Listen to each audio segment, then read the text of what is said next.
ETF index mutual funds నేర్చుకుని stock మార్కెట్లో రాణించాలనుకుంటున్నారా? వెంటనే ఈ నెంబర్కి కాల్ చేయండి.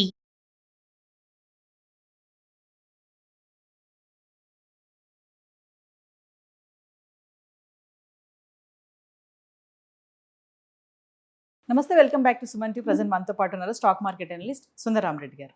నమస్తే సార్. నమస్తే మా. సార్, ఈ మధ్యకాలంలో చూసుకుంటే మార్కెట్లో ఇన్కమ్ సోర్స్ ఉన్న వాటికి డిమాండ్ ఎక్కువ వస్తుంది, అవును. ఎందుకంటారు? ఇన్కమ్ ప్రొడ్యూసింగ్ వాటికి అంటే like real estate investment trust and infrastructure investment trust and non convertible debentures ఇలాంటి ఏంటంటే ఇన్కమ్ లిటరల్లీ ఫిక్స్డ్ ఇన్కమ్ నీకు వస్తూ ఉంటుంది అనమాట. లైక్ అందుకని ఇవి మోర్ సటన్.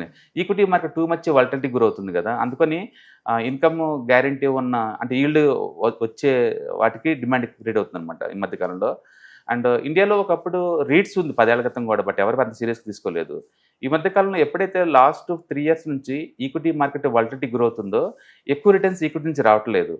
బట్ అదే టైంలో ఈ రీట్స్ రియల్ ఎస్టేట్ ఇన్వెస్ట్మెంట్ ట్రస్ట్లో ఏంటంటే వాళ్ళు వచ్చే రెంట్ని 90% అందరు ఖచ్చితంగా షేర్ చేసుకుంటారనమాట. అందుకని మినిమం రెంటల్ ఈల్డే ఒక 4 to 5% దాకా ఉంటుంది. అంటే స్టాక్ ప్రైస్ ఎంతకంత మూవ్ అవుద్ది కదా, ఒక 2 to 3% అయినా అట్లా 6-10% అదే మొత్తం మీద కలిపితే నీకు 10% దాకా వస్తుంది. అందుకని ఇది more certain 10% compare to equity. అందుకని ఎక్కువ మంది ఏంటంటే సర్టనిటీ ఎక్కువ ఉన్న ఈల్డ్ ఎక్కువ ఉన్న వాటికి షిఫ్ట్ అవుతున్నారు అనమాట. పర్టికులర్గా లాస్ట్ మంత్ చూసాం అనుకోండి, ఏప్రిల్ మంత్లో అండ్ ఐపీఎస్ అని తగ్గిపోయినాయి equity IPOs. But non convertible IPOs అని సూపర్ హిట్ అయినాయి, 3-4 వచ్చినాయి. రీడ్స్ అయితే 3 వచ్చినాయి, అన్ని హిట్ అవుతున్నాయి.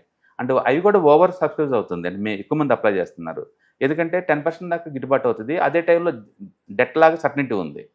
దాంతో ఇండియాలో ఇప్పుడు రీసెంట్ ట్రెండ్ ఏంటంటే ఈ infrastructure investment trust, real estate investment trust, non convertible debentures ఈ మూడింటికి బాగా డిమాండ్ అవుతుంది మార్కెట్లో. ఎందుకంటే ఈక్విటీ వాలటిలిటీ ఎప్పుడైపోతుందో తెలియదు, ఈ వార్ల మీద వార్లు ఏదో వస్తూనే ఉంది, అన్సర్టనిటీ గ్రో అవుతూ ఉంది. అంటే పర్టికులర్గా ఇండియన్ ఈక్విటీలో లాస్ట్ 3 years నుంచి చూసామనుకోండి, అంటే బాగా డౌన్ అయింది ఈక్విటీలో రిటర్న్స్. అందుకని పెద్ద పెద్ద ఇన్వెస్టర్స్ అందరూ ఏంటంటే మోర్ సేఫ్టీ కోసం ఈల్డ్ గ్యారంటీ ఉన్న ఇలాంటి షిఫ్ట్ అవుతున్నారు. అందుకని ఇంత ముందులాగా అచ్చం పోర్ట్ఫోలియోలో ఈక్విటీ ఉంచుకుంటే కుదిరిద్దా అంటే కుదరపోవచ్చు. రిస్క్ డైవర్సిఫై చేసుకోవడం మంచిది కదా. ఇప్పుడు ఆ రిస్క్ డైవర్సిఫై చేయడం కోసం అందరు దీంట్లోకి వచ్చేస్తున్నారు అనమాట. అందుకని ఈ మధ్యకాలంలో గోల్డ్ అప్ అండ్ డౌన్ బాగా పెరిగింది అండ్ బాగా ఆగిపోయింది. And equity too much up and down అవుతూ ఉంది. డెట్లో పెడితే మరీ తక్కువ రిటర్న్స్, 6-7 కంటే ఎక్కువ రాదు బ్యాంక్ డిపాజిట్స్ ఇవన్నీ. వీటన్నిటికీ మధ్యస్థంలో ఇవి వస్తున్నాయి అనమాట ఇప్పుడు. ఎందుకంటే నాన్ కన్వర్టబుల్ డిబెంచర్స్ అంటే మన కంపెనీకి వడ్డీకి ఇస్తున్నాం అండ్ బ్యాంక్తో పోల్చుకుంటే ఒక 2 to 3% ఎక్స్ట్రా వస్తుంది, కాబట్టి నీకు 10 దాకా వస్తుంది. అండ్ రియల్ ఎస్టేట్ రీట్స్ కూడా అంతే, యావరేజ్ మీద నీకు అది కూడా 10 దాకా వస్తుంది. అండ్ ఈ ఇన్ఫ్రాస్ట్రక్చర్ ఇన్వెస్ట్మెంట్ ట్రస్ట్ కూడా అంతే వస్తుంది. ఇన్ఫ్రాస్ట్రక్చర్ ఇన్వెస్ట్మెంట్ ట్రస్ట్ ఏంటంటే వాళ్ళు మన డబ్బులతోటి రోడ్స్ బ్రిడ్జెస్ అవి కట్టేసి టోల్ గేట్ వసూలు చేస్తారు. ఆ వచ్చిన డబ్బు 90% అందరూ షేర్ చేస్తారు అనమాట. అట్లా వచ్చే కొంది అంటే ఈ మోడర్న్ మెథడ్స్ ద్వారా ఏంటంటే ఫిక్స్డ్ ఇన్కమ్ గ్యారంటీ లాగా వస్తుంది అనమాట. అందుకని ఈక్విటీ అంత వాలటిలిటీ నాకు వద్దు, డెట్ ఫండ్స్ లాగా మరీ ఫిక్స్డ్ ఇన్కమ్ నాకు వద్దు, కొంచెం మధ్యస్థంగా ఉండాలి అనుకున్న వాళ్ళకి ఇవి బాగుంటాయి అనమాట. అందుకో రిస్క్ తగ్గించుకున్న వాళ్ళందరికీ ఇటు షిఫ్ట్ అవుతున్నారు. లాస్ట్ మంత్లో బాగా వస్తుంది థీమ్. అంటే ముందు రోజులు ఇండియాలో కూడా మల్టీ అసెట్ అలొకేషన్ ఫండ్స్లో వీటికి కూడా కొంత అలొకేట్ చేసే ఛాన్స్ ఎక్కువ ఉంది. ఇంతకుముందు మార్కెట్లో మాట్లాడితే ఈక్విటీ లేదా గోల్డ్ లేదా డెట్ అంతవరకే ఉంటుంది, కాకపోతే ఇవే ఉంటాయి రియల్ ఎస్టేట్ అంతే. ఇప్పుడు మళ్ళీ కొత్తగా ఏంటంటే ఈ నాన్ కన్వర్టబుల్ డిబెంచర్స్ అది ఎప్పటి నుంచో ఉన్నా సరే ఇప్పుడు బాగా పాపులర్ అవుతుంది. REITs and investment trust and అబ్రాడ్లో ఇన్వెస్ట్ చేయడం, ఇవన్నీ కొత్త థీమ్స్ వచ్చేస్తున్నాయి అనమాట. వీటన్నిటి వల్ల ఏంటంటే రిస్క్ మైగ్రేట్ అవుద్ది అండ్ సేఫ్టీ లెవెల్ ఎంతకంత పెరిగే ఛాన్స్ ఎక్కువ ఉందన్నమాట. అందుకని అచ్చం ఈక్విటీలో 100% పోర్ట్ఫోలియో బిల్డప్ చేసుకునే బదులు రిస్క్ మైగ్రేట్ అవ్వాలి అంటే ఇలాంటి వెహికల్స్ ఉండటం వల్ల ఏంటంటే సర్టనిటీ వస్తుంది అనమాట. అందుకని మార్కెట్ కూడా బాగా రెస్పాండ్ అవుతుంది. అంటే వీటిని హార్వెస్టింగ్ రిటర్న్స్ అని కూడా అనుకోవచ్చు అంటారా? అంటే రిటర్న్స్ని అంటే రిటర్న్స్ మనం హార్వెస్ట్ చేస్తున్నాం అంటే సేఫ్ సైడ్ చూసుకుంటాం అనమాట. సింపుల్ చెప్పంటే ఈల్డ్ గ్యారంటీ ఉన్న ఫండ్స్ అనమాట ఇవి లిటరల్లీ. అంటే అన్సర్టనిటీ తగ్గి ఈల్డ్ మోర్ సర్టనిటీ ఉన్న ఫండ్స్ అనమాట. బ్యాంక్ డిపాజిట్స్ లాగా గ్యారంటీ అనే పదం వాడకూడదు, కానీ ఈక్విటీ అంత వాలటిలిటీ కాదు, కానీ మధ్యస్థంలో ఉంటాయి అనమాట. మధ్యస్థంలో ఉంటుంది. మీకు యావరేజ్ మీద మనం you can expect decent returns like 10% అట్లా. ఎందుకంటే ఈక్విటీలో అవి కూడా రావట్లేదు కదా, టూ మచ్ వాలటిలిటీ గ్రోత్ ఉన్నాయి కదా, నథింగ్ ఈజ్ గ్యారంటీడ్ కదా అక్కడ. అందుకని ఇవి బాగుంటాయి.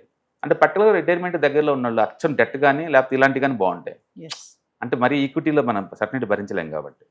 ఈల్డ్ అంటున్నారు కదా సార్ ఈల్డ్ అంటే నథింగ్ బట్ వడ్డీ అండి. వడ్డీ. వడ్డీ అంతే. ప్యూర్ చెప్పాలంటే ఈల్డ్ ఈజ్ నథింగ్ బట్ వడ్డీ అంతే. ఓకే. సపోజ్ నేను బ్యాంకులో పెడితే ఎంత ఈల్డ్, రిలయన్స్లో పెడితే ఎంత ఈల్డ్, ఐటీసీలో పెడితే ఎంత ఈల్డ్. ఈల్డ్ అంటే నథింగ్ బట్ వడ్డీ అనమాట. ఓకే. యాక్చువల్ కంపెనీ వాళ్ళు ఏంటంటే సపోజ్ ఇప్పుడు ఐటీసీ ఉందనుకోండి, వాళ్ళు ఫిక్స్డ్గా నీకు 20 రూపాయలు చేతులు పెడతారు, 20 రూపీస్ ఇస్తారు. అది 20 రూపీస్ అంటే మీనింగ్ ఏంటి ఎగ్జాక్ట్లీ, అంటే ఎంత వడ్డీ గిట్టుబాటు అవుతున్నట్టు మనకు ఐడియా ఉండదు కదా. అప్పుడు ఏం చేస్తారంటే స్టాక్ ప్రైస్తో కంపేర్ చేస్తారు ఆ 20 రూపీస్ని. ఇప్పుడు స్టాక్ ప్రైస్ 400 రూపీస్ ఉందనుకోండి, ఇప్పుడు 400 రూపీస్ అంటే ఈ 20 రూపీస్ వర్త్ ఎంత, 4%. అందుకని ఈల్డ్ ఎంత అంటే 4% అని చెప్తాం. ఓకే. అంటే మీరు పెట్టిన పెట్టుబడికి వచ్చే రిటర్న్స్ని కంపేర్ చేసుకోవటాన్ని మనం ఈల్డ్ అంటాం. Yield is nothing but interest rates. Interest. Okay. Interest yield ఒకటే. బోత్ అంటే టెక్నికల్గా ప్రొఫెషనల్స్ లాంగ్వేజ్ అంటే ఈల్డ్ అనమాట. బిజినెస్ టర్మ్స్ లో ప్రొఫెషనల్గా యాజ్ ఈల్డ్ అంటాం మేము దాన్ని. కాబట్టి ఈల్డ్ గ్యారెంటెడ్ స్కీమ్స్లో ఇవి అనమాట. ఈ మోర్ సర్టనిటీ వస్తుంది. ఒకప్పుడు ఇండియాలో ఇంత పాపులారిటీ ఉండేది కాదు. ఈ సంవత్సరం ఏం చేశారంటే లాస్ట్ ఇయర్ సెబీ వాళ్ళు రీట్స్ని కూడా ఈక్విటీ స్టేటస్ ఇచ్చారు. దాంతో ఇన్వెస్ట్మెంట్స్ ఎక్కువైపోతున్నాయి. ఎందుకంటే మన ఓన్గా ఏదైనా ఇన్ఫ్రాస్ట్రక్చర్ డెవలప్ చేయాలంటే చాలా వేల కోట్లు అవుతుంది. అది గవర్నమెంట్ వల్ల కూడా అవ్వదు అనమాట. అలాంటప్పుడు ప్రైవేట్ ప్లేయర్స్ లోపలికి వచ్చారనుకోండి, ఫుల్ ఎంకరేజ్ చేస్తే ఇంకా డెవలప్ అవుద్ది కదా. అందుకని కొత్త కొత్త బ్రిడ్జెస్ వస్తాయి, ఇప్పుడు కొత్త కొత్త రోడ్లు, పెద్ద పెద్ద రోడ్లు వస్తాయి.